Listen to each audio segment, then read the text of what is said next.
Olha, o IBGE divulgou uma pesquisa hoje que revelou que o índice de casamentos no Piauí voltou a subir, as pessoas estão casando mais. Mas só que para cada 3 casamentos, há um divórcio. Quem vai falar mais para a gente sobre esses dados do IBGE é o repórter Francisco José, que está ao vivo. Boa noite, Francisco. Boa noite, Aline. Boa noite a você que acompanha o Jornal Cidade Verde. Vamos então destacar essas informações ao vivo aqui no JCV. Olha, o IBGE de fato divulgou hoje esse levantamento. São informações de estatísticas de registro civil. Isso envolve, por exemplo, números acerca de nascimentos, casamentos, divórcios, óbitos ocorridos em todo o país. A gente trata agora do recorte específico do nosso estado, do Piauí. O Eider Mendes, do IBGE, é quem vai nos ajudar a entender melhor esse levantamento. Eider, vamos começar com os casamentos então, que esse recorte traz de novidades aqui para o Piauí. Boa noite. Boa noite, Francisco. Boa noite, telespectadores. Com relação aos casamentos, no Piauí, em 2023, nós tivemos 9.802 casamentos, ou seja, nós tivemos um crescimento, inclusive, em relação ao ano de 2022, de cerca de 1.000 casamentos a mais.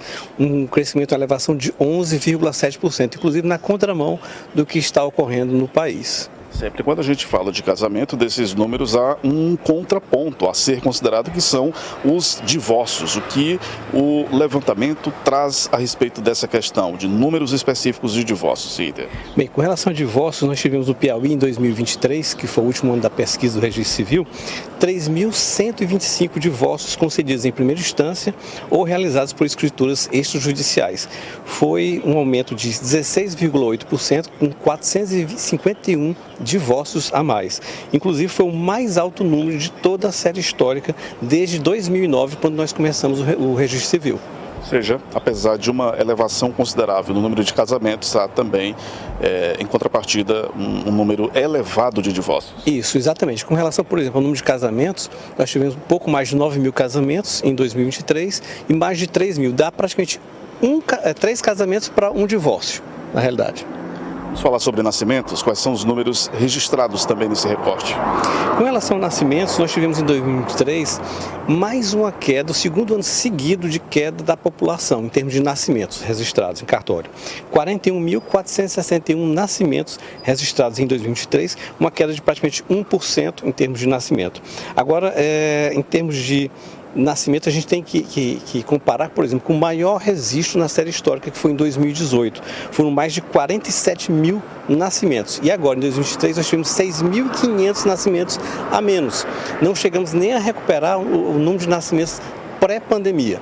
E é até interessante a gente falar que o próprio censo demográfico, ele já traz uma projeção da população piauiense para o ano de 2036, quando a população piauiense vai começar a decrescer. Por conta exatamente do que a gente está vendo aqui no Registro Civil, registrando que estamos a cada ano caindo a população em termos de nascimento, vamos ter um maior índice de óbitos, de mortes, principalmente a população idosa. O Piauí, através do próprio censo demográfico, mostrou que a proporção da população idosa no Piauí, nos últimos 10, 12 anos, ela triplicou. Então a gente vai ter um maior número de óbitos também. E o Piauí, infelizmente, tem um saldo negativo na questão da migração. Saem mais pessoas do Piauí do que entram. Então o resumo de tudo isso é uma queda, a partir daqui a 11 anos, em 2036, da população total do Piauí. Que leitura a gente pode ter em relação a essa queda aí, né, do ponto de vista de políticas públicas, de questões que envolvem os interesses administrativos, tanto do município quanto das cidades, do estado como um todo, do governo, enfim, que interpretações podem ser dadas quando a gente fala de diminuição da população?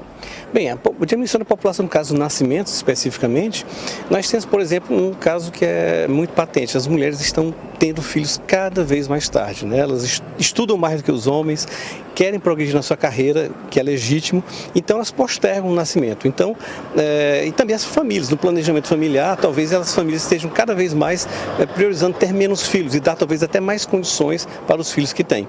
Aí, no caso, resta agora ao poder público traçar talvez alguma estratégia para estimular as famílias a terem mais filhos, como, por exemplo, está acontecendo na China, no Japão, que a população está decaindo e diminuindo cada vez mais, por exemplo, a população ativa da economia, como é que ela vai sustentar, por exemplo, o pessoal aposentado daqui futuramente? Se você vai ter cada vez menos pessoas na economia sustentando a quantidade de pessoas mais idosas. Agora, esse cenário verificado no Piauí e essa perspectiva para os próximos anos segue uma tendência nacional ou é algo mais particularizado? A tendência de nascimentos é algo nacional. Nós praticamente tivemos uma queda em quase todos os estados. Foram 18 estados em que caiu a população e apenas 9 subiu a população, mas é um crescimento pequeno. E a tendência em todo o Brasil, com base inclusive nos dados do Censo Demográfico, é que de todos os estados, a partir de mais ou menos 2032, vão cair a população, todos sem exceção. Eider, muito obrigado por esclarecer essas informações, esses dados importantes, nos ajudar a compreender informações que interessam a toda a sociedade em relação a isso que a gente discutiu. Aline, eu volto com você aí no estúdio. Ok, Francisco, muito obrigada. Sempre informações relevantes para entender como está funcionando a nossa sociedade, né? Para entender políticas públicas que podem ser adotadas, que tipo de caminhos que o nosso Estado deve seguir. Até a próxima, Francisco.